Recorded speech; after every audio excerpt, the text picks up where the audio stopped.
রাত তখন প্রায় 2টো। গোটা গ্রাম গভীর নিদ্রায়, শুধু বাতাসের সাথে পাতার মর্মধ্বনি আর মাঝে মাঝে শেয়ালের ডাক শোনা যাচ্ছে।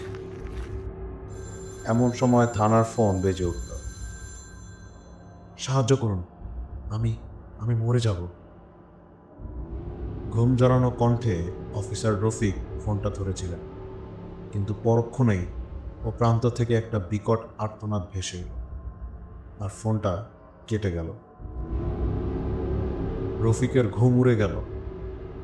নম্বরটা ট্রেস করে দেখা গেল কলটা এসেছে গ্রাম থেকে একটু দূরে মেঘডুবি ভিলা থেকে।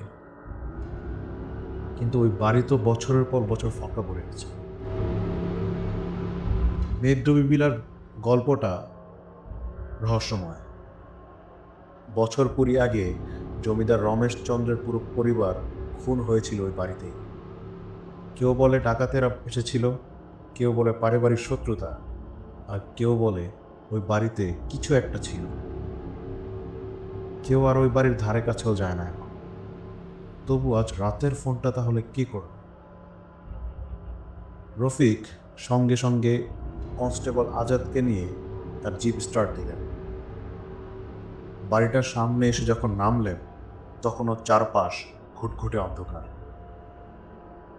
বাড়িটা যেন অন্ধকারের অতল গহ্বরে ডুবে আছে। ভেতরে ঢুকতেই একটা পচা গন্ধ নাকে এলো, রক্ত আর মৃতদেহের গন্ধ। হল ঘরের মেঝেতে তখনও কাঁচ ভাঙার টুকরো ছড়িয়ে। ঘরের এক কোণে পড়ে আছে একটা হাতখোলা মোবাইল, যার স্ক্রিনে সর্বশেষ ডায়াল নম্বরটি থানারই নাম্বার। রফিক মোবাইলটা তুললেন। ঘরের মেঝেতে রক্তের দাগ দেখা গেল, যেটা টেনে নিয়ে যাওয়া হয়েছে বারান্দার দিকে। কিন্তু অবাক করা ব্যাপার হলো, একটা দাগ মানুষের টেনে নিয়ে যাওয়ার, কিন্তু অন্যটা অদ্ভুত, যেন বিশাল কোনো পশুর পায়ের ছাপ। কে আছে? আজাদ চিৎকার করলেন, কিন্তু কোনো জবাব এলো না। বরং ওপরে একটা দরজা খোলার শব্দ হলো। সিঁড়ি বেয়ে উপরে উঠতে দেখলেন ঘরের ভেতর একটা মানুষ দাঁড়িয়েছে, মুখ পুরো উল্টো দিকে ঘোরানো, মাথার চুল এলোমেলো, পোশাকে রক্তের দাগ। রফিকের গা ঠান্ডা হয়ে এলো। কে আপনি? কিন্তু কোনো উত্তর নেই। এক পা এগিয়ে যেতেই সেই অদ্ভুত ছায়ামূর্তি চিৎকার করে উঠল, তোরা চলে যা, নাহলে তোকেও ওরা নিয়ে যাবে। তারপর চোখের সামনে অন্ধকার হয়ে গেল সব। পরদিন সকালে পুলিশ এসে পুরো বাড়িটা তল্লাশি করল, কিন্তু আশ্চর্যের বিষয়, কোনো মৃতদেহ পাওয়া গেল না। কেবল রক্তের দাগ আর সেই মোবাইল ফোনটিই ছিল।